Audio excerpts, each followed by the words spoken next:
For sure, and you have to reinforce that every day. That's kind of the hard part is, you know, um, people ask about the wins and the losses, but I enjoy practice for that reason.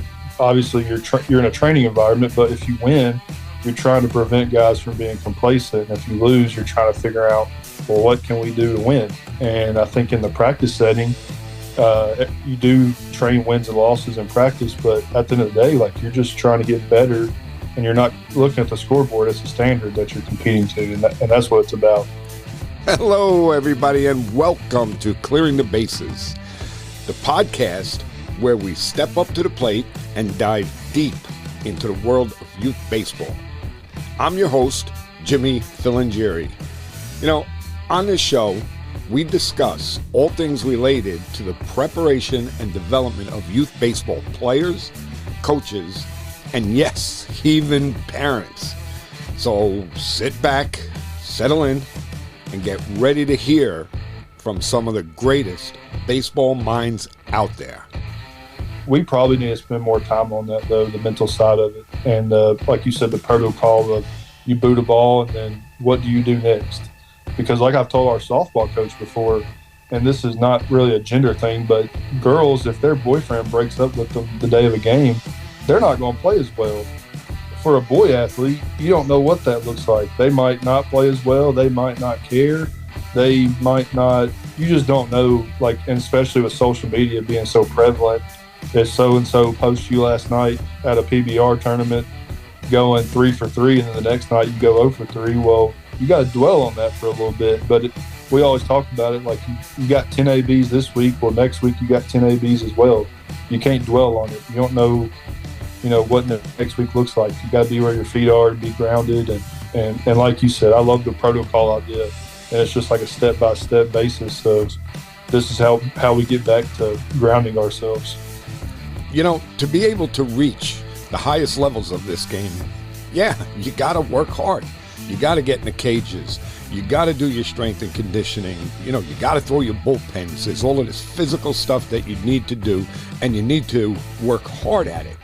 But don't forget that you also have to get better at the mental side of the game. And one of the ways you can do that is increase baseball IQ by downloading and using the 6-Tool app. For baseball coaches like you, every game brings measurable progress. However, game time isn't the time for trial and error learning. Instead, have a proactive approach. Use 6-Tool, the best baseball player development tool on the market. We provide a platform to level up your coaching strategy by helping you to quickly identify and address your players' knowledge of the game.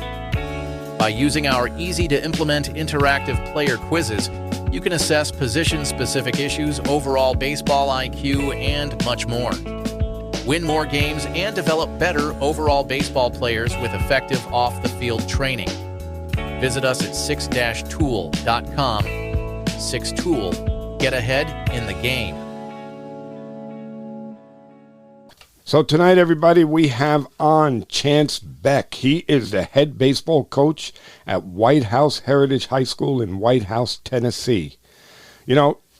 What I love about Chance is that he was a multi-sport athlete. He played baseball, football, basketball in high school. He played at East Robertson High School in Cross Plains, Tennessee. And for me, it was hard to imagine. He graduated high school in 2017, and here he is 8 years later. He's a head baseball coach, doing a fantastic job. So, let's get into it. How you doing tonight, Chance? I'm great. How are you? Thanks for having me on. Let's start out. What I'm curious to know is White House Heritage. How did you get there? Give us a journey, of your career up to this point. Yeah, so out of high school, I committed to Cumberland University, and that summer got to coaching a couple different guys through lessons and picked up a travel ball gig. And I just found out right then and there that that's what I wanted to do, and I got right into it.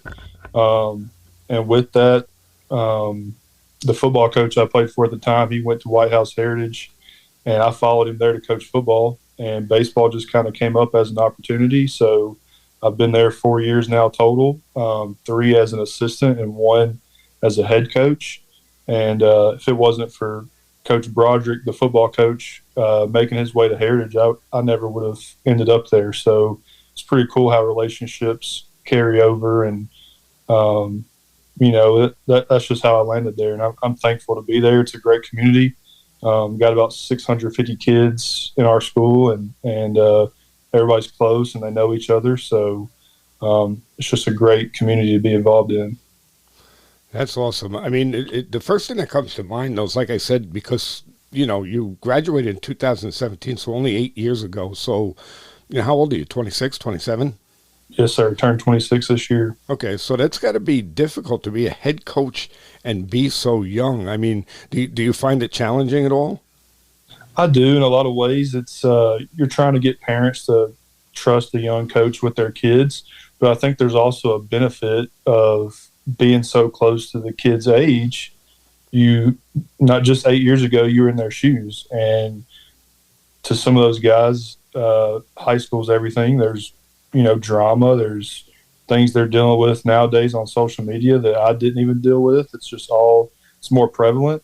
But I think that's a huge benefit. Is I just played not that long ago, and that those relationships are a lot more close knit, I feel like, and it can be a benefit for sure. So it's been a blessing to be young and have a successful program in the past, and to try to carry that on. I'm really looking forward to that. So. Yeah, I mean, it's interesting. And then, like you said, also with the parents, I could see how that could be a tall hill to climb for you, because with the parents, for sure. Well, here's a young kid. What does he know? I'm going to tell him what to do. Right. And that's kind of what I told my kids. Like, as an assistant coach, I went from being the cool uncle to now having to be the dad. And the relationships, like, it's nice that I've known those kids for 2 or 3 years, but when I transferred over to being the head coach, not a lot changed. Like, the respect level was still there. They knew what they were going to get out of me, and I think that was what helped as far as the parents go.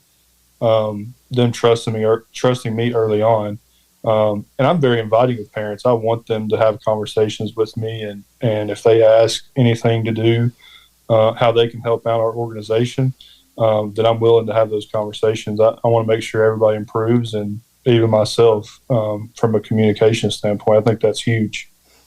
Yeah, that's fantastic. And believe it or not, it's something that I just learned recently. As a matter of fact, we were talking about the Diamond Coaches Group with Sheets, and that's where I learned it from a couple of the coaches there, that they talked about how they interacted with the parents, and that what you just said, they wanted to bring the parents, in closer to the program, where I was always the opposite. I was just like, stay away.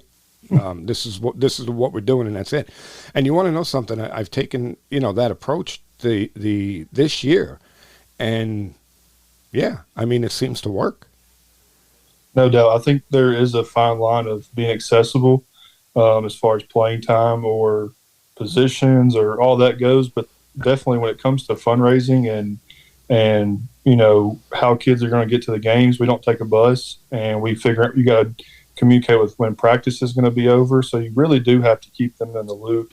And those things matter, I think, at the end of the day, because those relationships, they carry on forever. And they might have a younger kid that will come through the program one day, and you want to, leave a good, good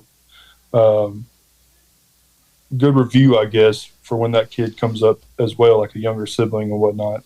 Yeah, I mean, I what I've been doing, what I did this year, is I had 2 chat groups. So one was the players, one was the parents, and there were certain times where, yeah, it was just communicating with the players, but there were other times, like you said, in times of travel arrangements and stuff like that, where I would tell the boys, but I would also tell the parents, because the way I looked at it now is that they can help me. So in other words, if little Johnny forgets what the plans are, well, mom and dad know. Right. I love that idea. I'm probably going to steal that idea, and do like a group me or something like that with players. That going forward, that's a pretty neat idea to do. Yeah, and it's simple. I mean, once you send it to the boys, what I would do is I would just copy it, and then I would just put in the parent group, I would just say, this was just sent to the boys, and then paste it. So Yeah, I love that idea. Puts the responsibility on everybody.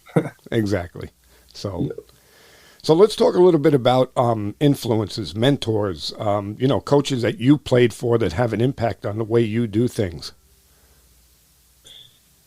Yeah, actually, this year I'll have my head coach that coached me in our district. So we'll play each other twice a year, and in the postseason as well. But he was just a player's coach, Derek Wicks. He is a great role model and somebody you could lean on. And I think I knew from an early age I wanted to be a coach just because of how he was as a coach and how he carried himself. And Eli Carlisle, he's another guy that's right down the road from us, was in our district this past year, but he really was a big influence on me as well. And just you would have conversations not even about baseball with him. It would be more life related or experiences or when he was in college, and that you can really relate to somebody because you're going to go through that yourself as a teenager and a high school athlete. So those two right there were huge for me.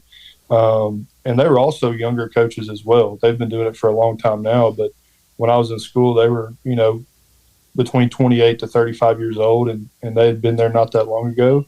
But just to see their dedication, especially now that I'm a head coach, like they did a lot for us. And you just carry that with you for a long time. Chuck Box and Jeremy Sheetinger, like we've talked about before, those are guys that I've been able to lean on through coaching groups, and they've been very willing to give information and give advice, and I think that's been huge.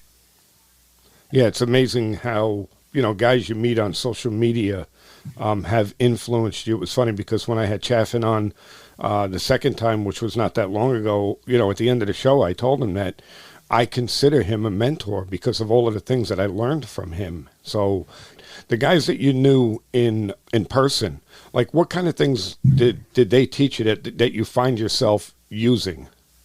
Man, one of the biggest ones I look back on, it's kind of funny, like tending to a field. Like we had responsibilities after the game, and to close the field up or open it. And I find myself doing that with our kids the same exact way, giving them the same responsibilities with the same groupings, like everything. There's a purpose to everything, and I think that's huge. Even for me, if I have a question about the field, I just call Coach Wicks, and he answers right away. So that's a huge one. Another one is attention to detail. Like our practices are kind of like a football schedule. Like it's to the minute. Like we start at 3:08, and we're going to get out at 4:30 or 4:35 on the dot. And if we didn't squeeze everything in, then that's our fault as a coaching staff. So we really tried to pay attention to detail, and that's where the parents come back into play. Like if they know you're going to get out at 4:30, well, eventually that trust is going to build. But if you're one of those coaches that you say 4:30 and then it turns into 5:30, well, then starts to be like, well, what's going on here? So, yeah, there's just a lot of different things that carry over from playing with those guys. Yeah, that's interesting. I love what you said about the field because I think that's really, really important. Our players, they know that we leave the place better than we found it. So we go there, the dugout is spotless when we leave. We don't have a home field, so we don't have to groom the field or take care of the field. But nevertheless, we practice on our football field, so there'll be several times a year where I'll have the guys line up shoulder to shoulder and walk down the field picking up papers and water bottle tops and all of that stuff, and just walk down the whole field and clean it. Right, for sure. And that's what we do too. Kind of stole that from Coach Corbin. Is when we break it down, we're looking for trash. We're picking up, the dugouts. Where everybody's got an assignment to do, and then once we're done, like we'll go our separate ways and go home for the night. But it's just responsibility and what you allow and what you promote. We want people to have a great experience when they leave our place, and that starts with us. Yeah, I love what you said about allow, because that's something I live by, is you are what you allow. And that is so simple but so real. For sure. And you have to reinforce that every day. That's kind of the hard part is, you know, people ask about the wins and the losses, but I enjoy practice for that reason. Obviously you're in a training environment, but if you win, you're trying to prevent guys from being complacent. And if you lose, you're trying to figure out, well, what can we do to win? And I think in the practice setting, you do train wins and losses in practice, but at the end of the day, like, you're just trying to get better, and you're not looking at the scoreboard. It's a standard that you're competing to, and that's what it's about, like you said. Right. If you have that standard, then the wins will take care of themselves. No doubt. No doubt. So and that's the quickest thing is everybody wants to look in the wins and losses column, but, you have to have that standard, like you said, and establish it early. Or it can be a long year if everybody's doing what they want to do, and it's a free for all. Yeah, and it's I'm sure you're finding out too that it's a process. I don't know what the program was like before you got there, but there's a process to developing that culture, so that like you use the word standard, so that everybody knows what your standards are. It takes time. I forgot it was. I think it was the last episode when I was talking to CJ Beatty. And I said, you just don't walk in and say, okay, guys, this is my culture. Okay, let's go do an IO. It doesn't work like that. It takes time to build it. Right. And I can't remember who said it. Chase Brewster might have been posted on Twitter somewhere, but he was basically saying everybody's got the microwave mentality where it's quick, easy, but like he said, it tastes better when it's in the oven because it takes longer to prep and cook, and there's more love to it. And I think that's critical for sure. And before I got there, like the program historically not very successful necessarily, but, it's still relatively new. But the past 4 years, we've been very successful and had some pretty good kids and pretty good talent. So this year, the biggest thing was like I saved every practice schedule from the old coaching staff, and it's like if I ever was to be a head coach, I'm going to change this, do this differently, keep this. And I think that was what was huge too, was like, the kids, you got kind of your recipe, and now let's see if we can blend it, mix it together, and see what can happen. And like you said, still, whether you've been there 5 years as an assistant or first year, you still got to, it's every day and it's new for a lot of these kids. So it's starting from day one every day, really. Yeah. And it's one of the harder things to do is to, like you said, is to get those standards in place. All of this stuff takes time.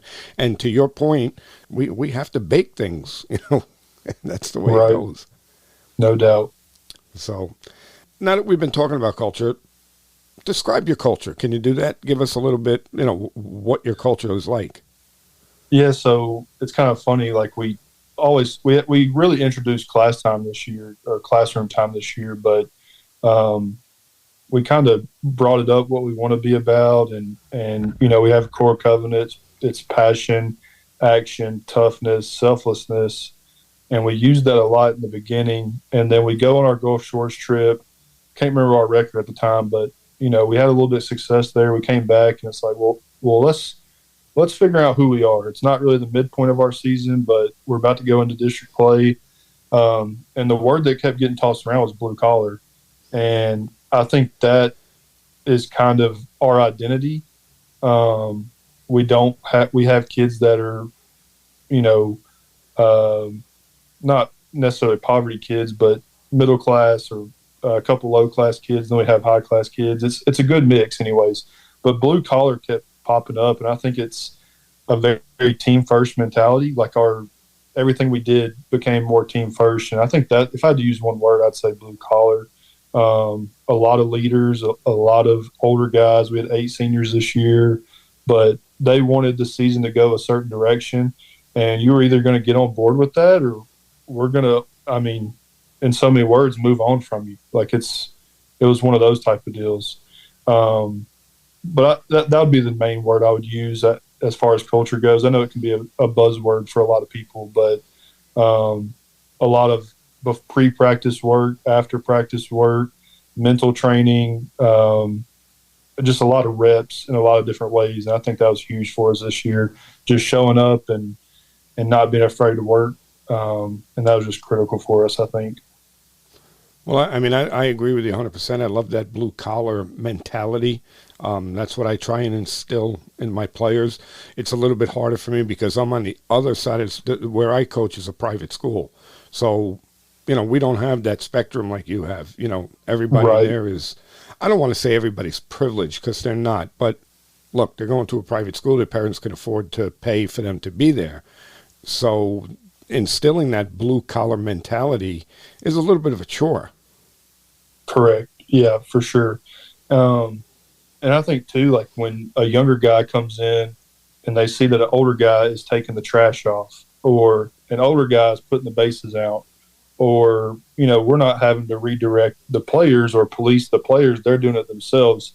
I think that really showcases the younger guys. This is what we do. This is what we're about. Um, and there's not really a lot of bickering and stuff. It's just if this guy has an opportunity to do X, Y, and Z. If he doesn't do it, well, he wasted his reps for the day, and that's just kind of how we viewed it. And those older guys did a good job of policing everybody, like staying after to clean the dugout, or tutoring, or whatever it is. I think we did a really good job of that year one. Obviously, I'm probably a little biased, but we just really had a good core group this year that really bought into the blue collar mentality of things. Yeah. I mean, we had a situation this year where we had a kid that transferred into the school, so he had to sit out a year. He couldn't play varsity. So he opted to be on the varsity team. He's a very good baseball player. And, he opted to be on the varsity but not play. So he, worked out, practiced, did everything with us. But game time, I couldn't put him in the lineup. So anyway, we're playing a game, and I happened to notice that there were like bats, on the floor in the dugout, and the dugout was just a mess. So I looked at one of my assistant coaches. I said, when they come back in here, I said, make sure this is cleaned. It was during the game, and I was afraid somebody was going to trip and break their neck. But anyway, so I went out to third base. I came back in. The dugout was spotless. And I looked at my assistant coach, and I said, who did this? I said, did you clean this dugout? Because I thought he did it. So he looked at me and said, no, coach. He said, I didn't do it. So I said, what happened? He goes, Roy did it. Like he whispered it, like Roy did it. The kid that couldn't play, couldn't get on that field, understood that, hey, dugout's got to get clean. Let's go. And I didn't tell him to do it. So, again, that's what we're trying to instill. Right. That's awesome to hear, because most kids, first of all, can't even be in that situation. That's hard to be a part of when everybody else has played and you can't.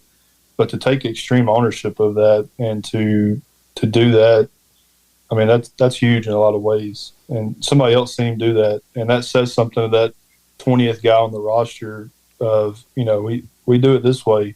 I don't care how long you guys have known me. I'm going to come in and do it this way, even if I can't play. That's pretty cool.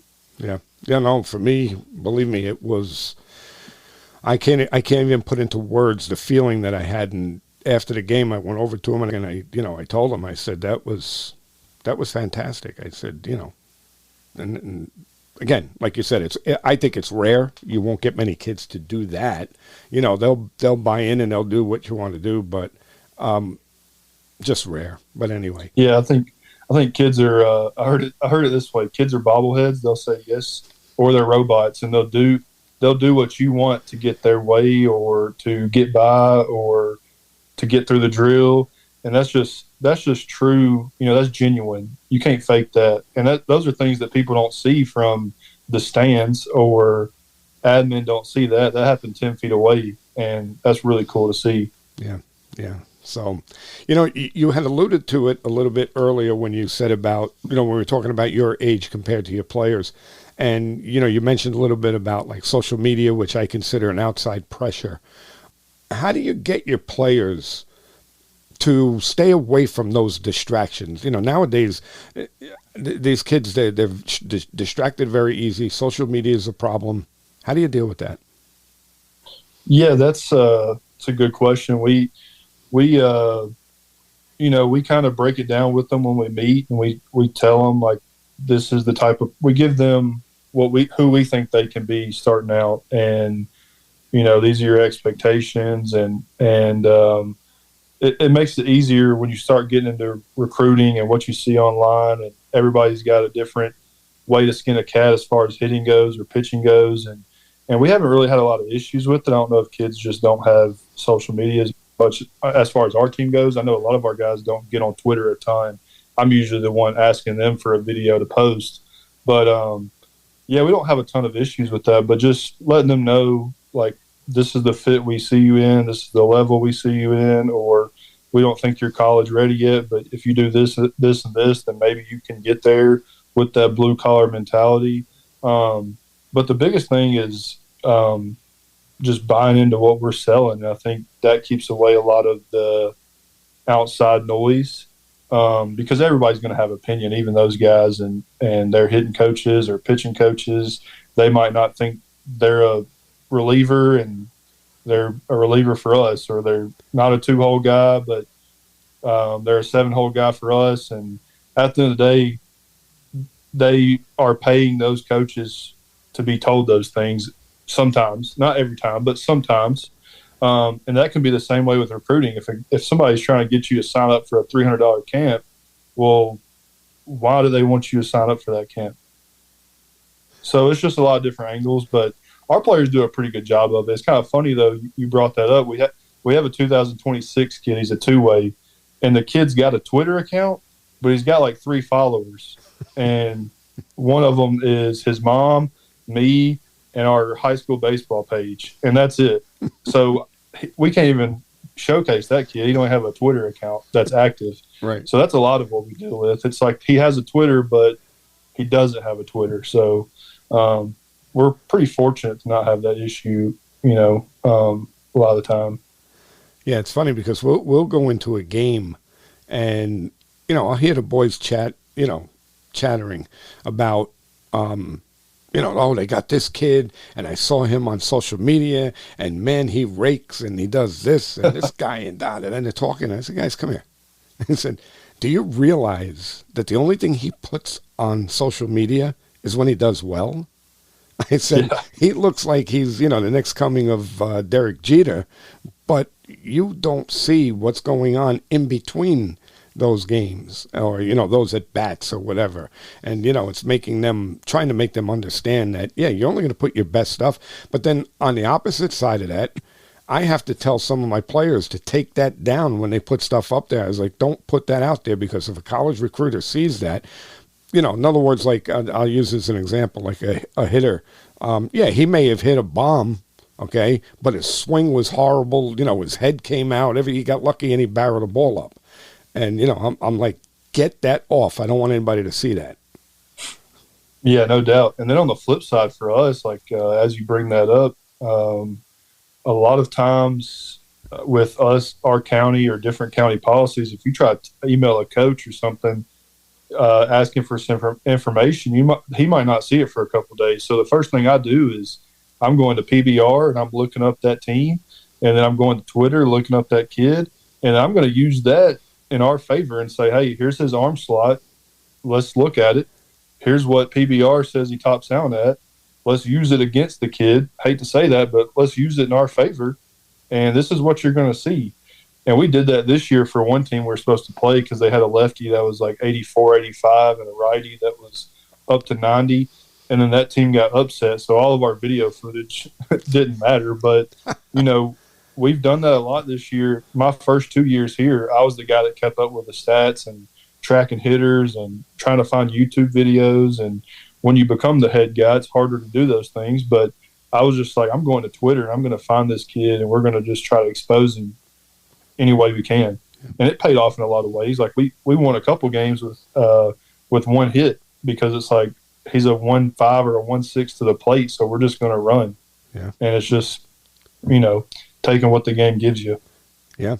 But again, like you had said about looking guys up on PBR or Perfect Game or, Twitter and looking at their videos. I mean, that's scouting. I mean, that's all that is. There's nothing wrong with it. If you're going to put it out there, I'm going to use it. No doubt. I have a parent. He's a good friend. And like when we were going into sectional play, you have no idea the scouting reports this guy would give me. He's like out of his mind. And he would give me, spray charts and, all of the stuff that he would go online and get from, Max Preps or Game Changer or, any of these other places, and he'd give it to me and say, here, this is what these guys do. Right, no doubt. And it's better when you can see it for yourself instead of one coach tells you, we don't have a gun on him, but he's 82. Then the next coach says, well, he's like 78, 80. Well, then you get there and he's, 75, and you can't really tell. It's just all dependent on who's coaching what team and what they played. And if you got beat by them, then you're probably going to say they're a better team. So it's just all these things to take into effect. And I like to know, like, if the guy gets canned and you drag bunt 2 times in a row, are they going to throw it around? Yeah. Or we like to steal bases. So if we get on base, are they going to hold the run game? Yeah. And if they can they throw a strike? So it's like a bunch of different things that go into play. And you brought that up about, PBR and stuff. We actually had a kid this year. He topped 90, had the highest spin rate in Tennessee, but he only threw 12 innings for us. And everybody's like, we show up to games, they're like, where's this kid at? I'm like, well, he can't throw a strike. And those things, smartest kid on our team, 35 on the ACT, going to West Point, love the kid, great kid, but he'll tell you, like, he couldn't find his command this year, and we just didn't have a spot for him. And he had some elbow issue and arm issue. So there's a lot of different things at play, but people did the same thing to us. They started trying to scout us online, and they were always worried about this kid that couldn't pitch for us. So, yeah, it's a twofold type of deal. Yeah, I mean, and again, there's no doubt that I'll take a kid that's throwing 78, 75 that can throw strikes over a kid that's pumping 85, 86, whatever, that can't throw strikes. Right. I'm not giving up free bases. No, I'm right there with you. 90 feet is critical. It changes the calculus, especially when you start talking about pitch count rules. And we're the team that does that. Like, you get to a certain pitch count, we're not really playing defense, but we're starting to think, well, in 3 days, how can we go this way? That's how the state tournament is in Tennessee. Everything's best of 3. Well, then when you get to the end, you got 4 days to win a state championship. Well, 75 pitches is 3 days rest. So are you going to throw your number one, or are you going to try and save him? And it's just the calculus with pitch count is so different. And I like the strategy part, but again, it can be a good thing or a bad thing depending on how you look at it. Yeah, well, I mean, to your point, I was forced to basically, play each game pitch by committee. It had to be done that way where, like I said, I had 1 or 2 pitchers. Oh, actually, I had 2 pitchers that, I could count on for the most part. But what am I going to do? I'm going to throw them in the same game, and then I'm done for the next few days. That, it doesn't make sense. So I would just keep everybody's pitch count. I think I went with my quote-unquote number one. I think he threw 83 pitches in one game, and then he threw like 91 in another. But everything else was under 80, and anybody else in the staff was well under 80 pitches per game. And that's the way we did it because, again, I had to get what I could out of them. Yeah, that's pitching. That's what pitching is, and that shouldn't change. Like, we're kind of the same way. We don't really have a number one or a number two. We have, that one day it might be a different guy, and we tried to break it down by when we get to the postseason, who gives us the best chance to go a complete game, like you're saying, under 80 pitches, and who's the guy that can give us 4 or 5. And then we were fortunate to have a kid that we call him the fireman, because if he had one pitch to get loose, we knew where we could go if we got in that situation. And it didn't matter if he was a starter or a reliever. And we always want kids to get loose, but there are some kids that you can pull them from center field and they're ready to go. Like, I genuinely believe that because I've seen it time and time again with our program. And he'll go 45 pitches, and then in 2 days he's ready to go again. And he's just a strike thrower. He's not 86, 87, but he throws strikes and gets you out of the inning. So. But there you go, right? I mean, right. The greatest saying that I ever heard regarding pitching is nobody gives a crap how hard you throw a ball for. Right. Because again, going back to what we were talking about before, outside pressures and kids trying to throw the ball through a brick wall. Well, how about we try and dial that back a little bit maybe, and let's get command, and control and do it the right way. Yeah, no doubt. And kind of like what we tried to work with the West Point kid was, and this was before the arm injury, but it sounds crazy, but just take a little bit off. You know, we tried all these fundamental drills, and it was just between the ears at the end of the day. But if you take a little bit off with your spin rate and you throw 85, 86, they're not going to touch it. And we just never could get that out of him because it was between the ears.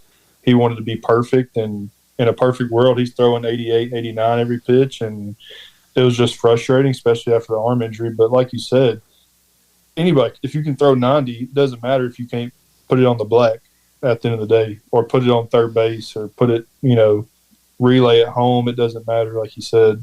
Yeah, that's so true. And, I get a kick out of like what you just said. It reminded me like when we were working out in the winter and, when we start ramping pitchers up, the very beginning, I'm like, okay, guys, here's your bullpen, hand them the sheet. This is what we're doing. 50%. And I have kids that get up there and I got to lose my temper. I got to call them and I got to say, guys, I said 50%. And they'll look at me and they'll go, yeah, coach, that's what I'm doing. And then I get really mad, and then I'll say to him, who the hell are you? What do you think, you're Randy Johnson? Because if that's 50%, then you're throwing 100 miles an hour. Yeah, you're throwing 103 if that's your 50%. Yeah. Yeah, that's awesome. I've kind of had the same thought process too. It's like you're trying to show me that you throw 50% really hard, and I don't really care about that. Yeah. We need you in May, not February. I agree with that 100%. Yeah. We kind of did the same thing with, since we do have limited resources, but we would just take a pitch counter and put it on guys to see how. I'll be like, how many throws did you make? And they're like, I made probably 35, 40 throws, and it's like, no, you made 65 throws. He's like, wow, well, I never would have knew that. And that calculus changes too as you start prepping for season. Like, you probably took it too hard that day, or you need to listen to your arm. You don't need to just keep throwing because somebody else is throwing next to you. Yeah. Really listen to your arm. So. Yeah. And I love what you just said. I mean, I got that from Alan Jaeger, listen to your arm. And I tell my pitchers all the time, just what you said, listen to your arm. It's so important. It's so simple, but it's so important. Right. And that's what the hardest part was. Like the two-way kid I was telling you about, he threw 14 innings combined his freshman, sophomore year because everybody was trying to protect his arm. Well, this year, I called him a pansy. I'm like, we need you to throw. And turns out the kid's been fine the whole time. People are just putting a limitation on him. And I'd be like, are you good to throw? He's like, yes, sir. Like, it never, like, listen to your arm.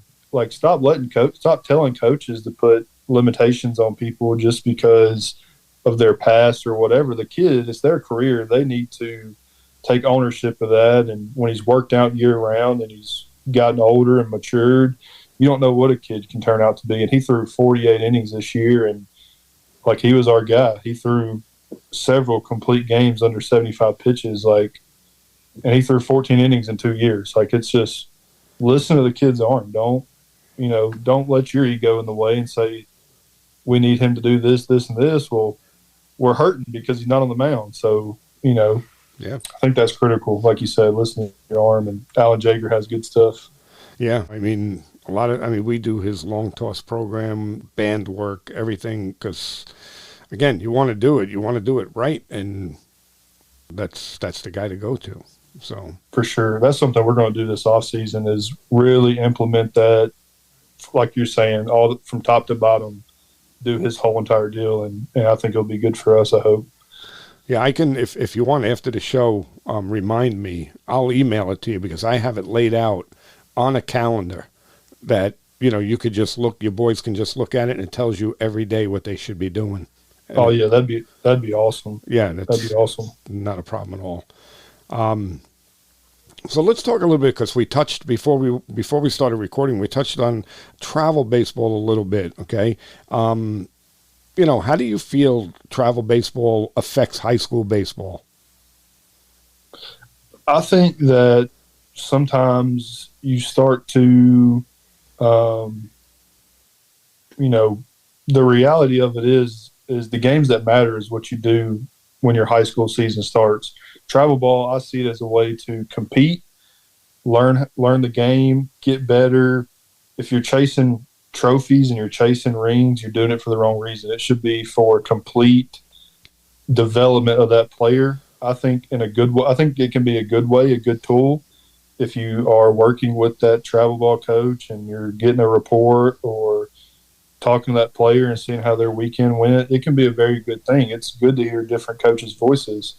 It just becomes problematic when you look at that game changer and you see one of your guys who threw 3 days in a 4-game guarantee tournament or whatever, and he threw 3 games and he threw 160 pitches. Nobody's keeping track. It's just trying to win games. I think that's where you get into, are we actually thinking about the player? Are we thinking about their development? Or are we wanting to win games so badly and post on social media that we're forgetting about the player and what it's truly about? And I think sometimes that can be a bad thing. And I'll tell you right now, like, we have a kid that's a freshman. He's playing for a local travel ball tournament, and I'm good friends with the guy who owns it. And he's told me, he's like, we've had a couple kids quit, therefore your freshman catcher is having to play shortstop. And it's like, that's not helping that kid one bit because he's never going to play shortstop for us. Right. And I think that's just the challenges you face. It can be a good thing, but there's a lot of bad that comes with it too. We've had kids show up to practice, and it's like, my travel ball coach said this, he said this, he did this. And I'm like, okay, well, I have to win games with the deck of cards handed to me. I don't get to go recruit my kids. The ones who are in our school system play for our team, and we're going to get the most out of these kids doing it this way and doing it ultimately the program's way, which this year was passion, action, toughness, selflessness. If you can't check those boxes, then it's going to be hard to win with these guys. So it can definitely be a great resource. I've coached travel ball before, but it's got to be about the players still. You can't chase these rings and trophies and the glamour on social media. It's not about that one bit. It can't be about that. You're doing it for the wrong reasons. If so, especially with the amount of money it costs nowadays to play travel ball, you could almost formulate some sort of school team and go play. But I do see why kids want to play it. You're in a different role with different kids, different coaches, and that can be a good thing, like we talked about before the show. Yeah, I mean, it has its good, it has its bad. I would say that there are very, very few that do it right. I'll say that. And again, I'm talking what I know of in my area. And most of the travel organizations or teams even, because not all of them are organizations, it's some guy who put together a team.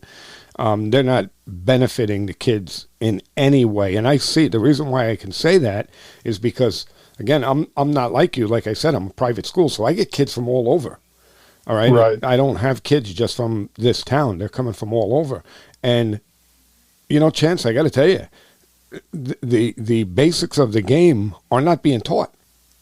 I mean, the very, very rudimentary, basic, I don't care how small you break it down, it's not being taught, all right? They don't know, so they come to me, and I just had a conversation with 2 of my JV players today, and they said, Coach, I got to tell you something. And they're freshmen, so it's first year in school. They said, I got to tell you something, Coach. I learned more this year than I've learned in the 10 years that I've been playing baseball. It's, I didn't know there were, ways to do this, that, and the other thing. So it's a little concerning. But then again, there are guys that do it right. It's like you said, they're chasing trophies and, not teaching the kids, and that just makes me nuts. Yeah, I agree. Like, just watching those tournaments we host that I was telling you about, like a balls in the gap, automatic double. The first baseman never checks to see if he touched first base. He never trails the guy. The pitcher doesn't back up third or home when he's supposed to. And the other thing, too, is for us, when kids come to us, they are terrible small ball players. But the thing is year-round, they never bunt. Yeah. And then they don't run the bases because they're playing – you got a 17U team playing a 15U team. So we're just going to run all day because that guy's not developed behind the plate to throw us out. And the pitcher, like you said, has never been told to slide step, need a knee, mix up looks.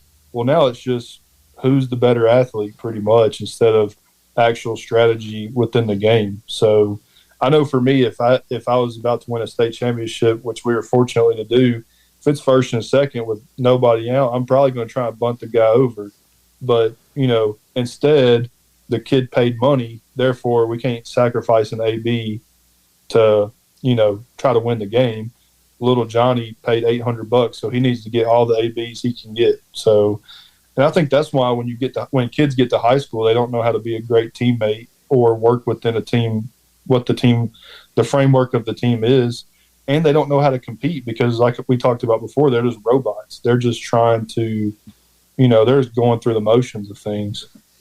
Yeah, well, I mean, I can tell you one of my pet peeves is, we'll do when we're doing our hitting practices, we're broken up into cages and we have different stations, and one of the stations will be a hit and run station.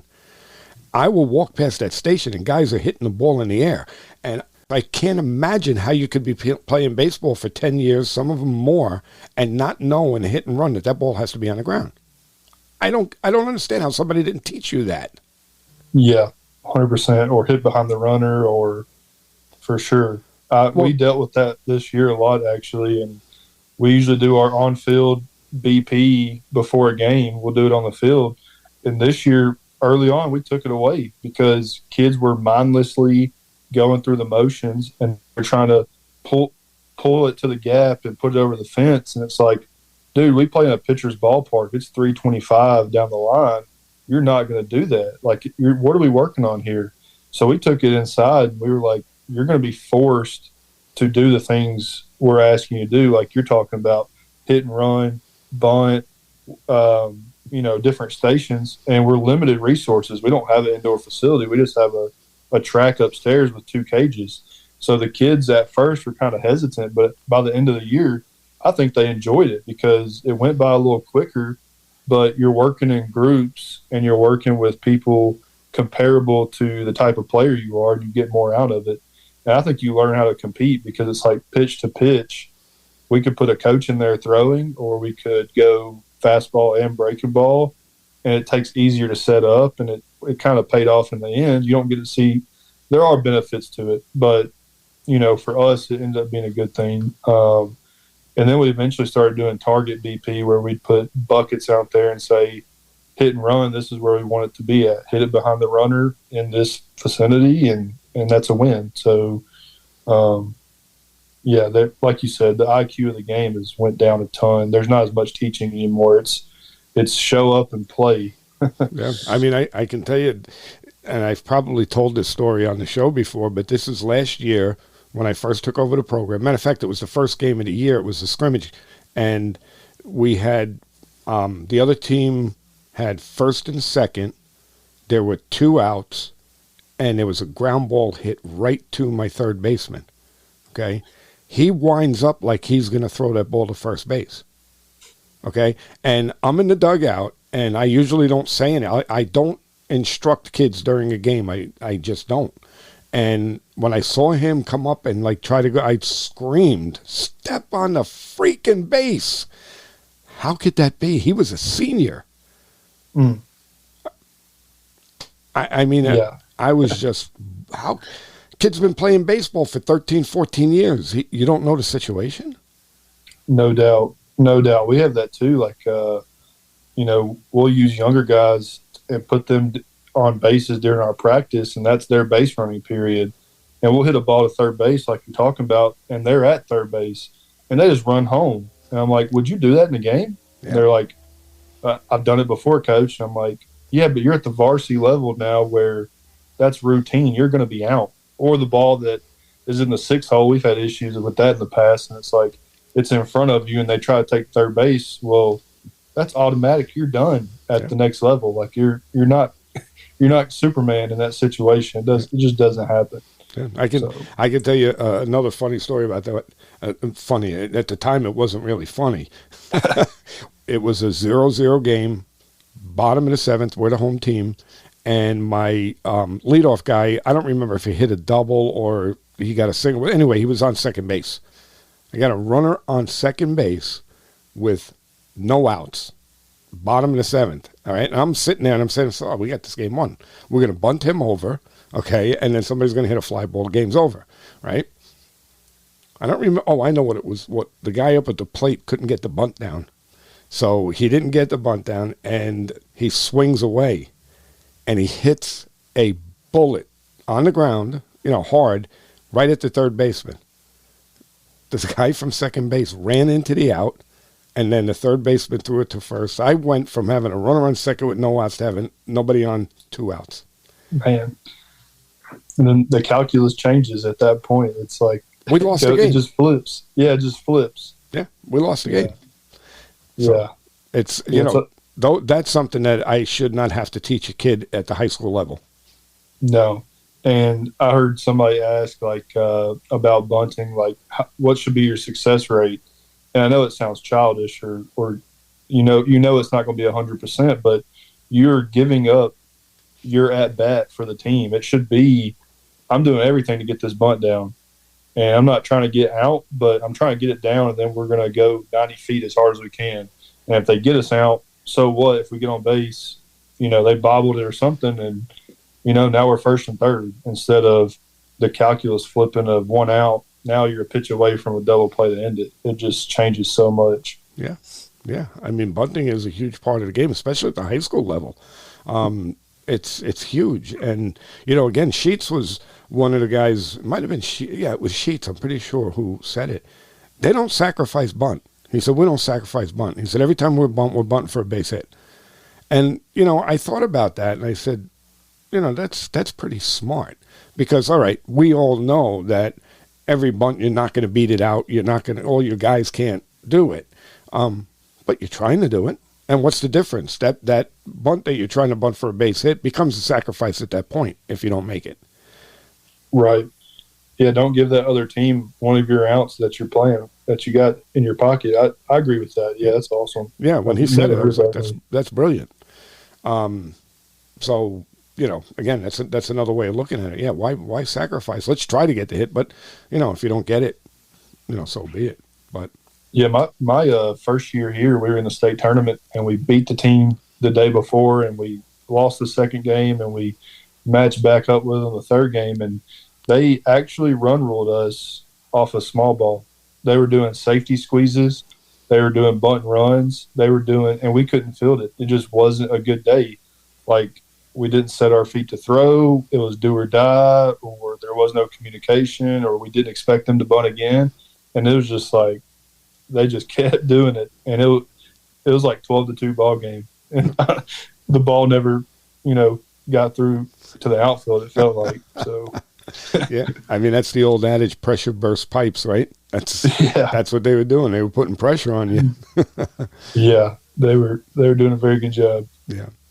So give me an idea of, I'm a big proponent of the mental side of the game, that I think that, we have to teach it to our players. And tell me, do you spend any time working on mental performance? Yeah, we do a little bit of the Jaeger stuff that he puts out, and we've done some of the stuff that Sheets has put out or that I've asked about. We do some of those things and work on visualizing and the big thing too is with our routines, we're big on, we don't start our warm up until everybody's out there.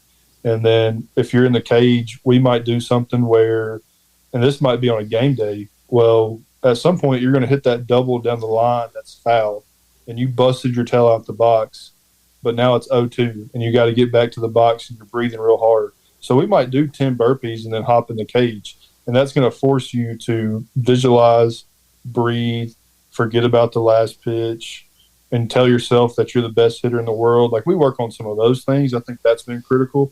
Same with the pitcher. You're going to make a bad pitch, and then you got to get on the mound and visual, verbal, breathe, move on to the next pitch. So we'll do that sometimes. We probably didn't do enough of it this year, but that framework, that small little bit, I think it was huge for us, and it gave our guys some confidence, and some guys found out who they were. Every long ball hitter, or donkey as we call it, they want to be a rabbit, and every rabbit wants to be a donkey. And once you work through some of that mental stuff and you figure out who you are as a player, it can really carry over, and that was big for us. But man, we did a lot of running laps, and our basketball coach would be like, "Why are y'all running laps and then hitting?" And I'm like, "They need to learn how to deal with adversity of visualize, verbal, and breathe through it, and then move on." And I think that was big, and we kind of carried on with the two-strike approach that Mississippi State did in 2018 or 2019, where you beat your chest and you're doing a team at bat, a team approach.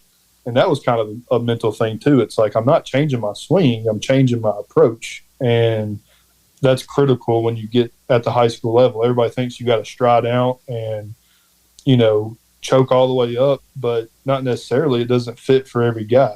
Yeah. But your approach can be the same. I'm doing this in the framework of the team.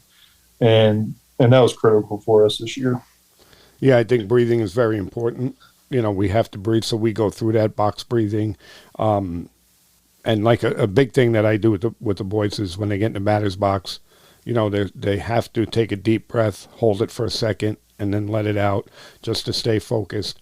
We do a lot of that. And then I'm constantly talking. Matter of fact, I do more with the mental side with my players than I do X's and O's. My other coaches will take care of the X's and the O's, and I'm always working at like failure protocols. In other words, you boot a ball at shortstop, what you do to for lack of a better description, to flush that failure and get on to the next pitch. There's a certain protocol that we do. That type of thing, I think it's so important. Like you had mentioned about choking up on the bat and stuff. So whenever you're in the box and you have two strikes on you, you have to rub the top of your helmet, okay, and look at me and rub the top of your helmet. And I do the same thing. Again, just a little thing to let them know, okay, it's two strikes, let's go to work. And you know what? We hit really well with two strikes on us this year. Yeah, I think that's awesome too. Like, it changes the game. Like, you're no longer listening to what you did in lessons. You're just a competitor. You're fighting. The goal is to not strike out. I don't care what you do, but you're not getting it by me. We're going to put it somewhere. And like you said, apply pressure and bust the pipes. And that's really all that is. We probably need to spend more time on that, though, the mental side of it. And like you said, the protocol of you boot a ball and then what do you do next? Because like I've told our softball coach before, and this is not really a gender thing, but girls, if their boyfriend breaks up with them the day of a game, they're not going to play as well. For a boy athlete, you don't know what that looks like. They might not play as well. They might not care. They might not – you just don't know, like, and especially with social media being so prevalent. If so-and-so posts you last night at a PBR tournament going 3 for 3, and then the next night you go 0 for 3, well, you got to dwell on that for a little bit. But we always talk about it like you got 10 ABs this week. Well, next week you got 10 ABs as well. You can't dwell on it. You don't know, what next week looks like. You got to be where your feet are and be grounded. And like you said, I love the protocol idea. And it's just like a step-by-step basis of this is how we get back to grounding ourselves. And it's really simple. I mean, you have, a few seconds, to curse, scream, do whatever you want to do. Then you have to turn around and you got to just say to everybody, okay, guys, 2 outs, players to second, and then you got to pat your chest and just go, I'm back. And I got to hear it. And there's times I'll come up on the top steps of the dugout, and I'll look at them, and I'll be patting my chest, and I'll say, you back? You good? Yeah, coach, I'm good. Okay, let's go. Just something to get their mind off of what just happened. Yeah, I love that idea, especially the I'm back, because Butch, he posts about it before a couple times a week. Sometimes it feels like, but the my bad gets me beat. My bad gets you beat. And I agree with that. You find your kids saying that all the time, like, my bad, coach. And it's like, yeah, we know. Everybody knows that it's your bad. Like, how do we move forward? I love that idea of saying that, to bring yourself back to, being present. Yeah. It's funny you say about the my bad, because, again, I can be pretty fiery. If a kid says to me, hey, coach, my bad, I'll look at him and I'll say to him, yeah, we know whose bad it was. It wasn't mine, but I have a few more choice words in there when I say it. Yeah. And that's the reality of it, honestly. Like, it just happens. Yeah. The game is reactionary. Yeah. And sometimes it's in a positive way or a negative way, depending. Yeah. But You know what, Chance, I got to tell you, this was great. I'm so glad that you were able to come on. And why don't you tell people if they want to reach out to you, how they can get a hold of you? Yeah, I'll keep it pretty simple. I'm always looking for conversation. So my phone number is 615-705-2872. And then I'm also on Twitter, or X as people would call it, at Chance Beck 5_. And I'm on Facebook as well. So you can find me there, and I'd love to talk baseball or talk organization or whatever the case might be.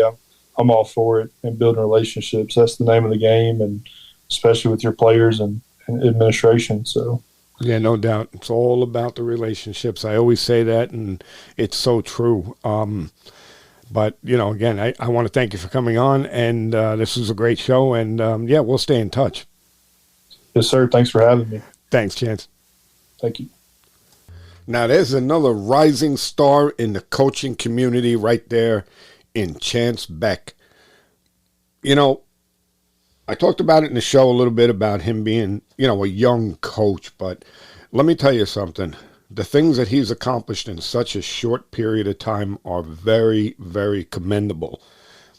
I mean, District 6 title, Region 3 title, and advancing to the state tournament in his first year as a head coach it's really, really incredible. I mean, Chance has made his mark by emphasizing all of the things that we talked about during the show. Leadership, determination, positive mindset. You could tell his presence instills confidence and really high standards in his players, both on and off the field.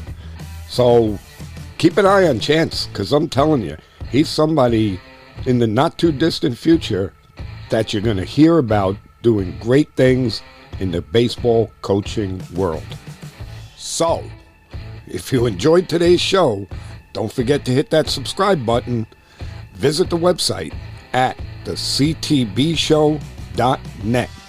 Listen to your favorite episodes, and please leave us a review.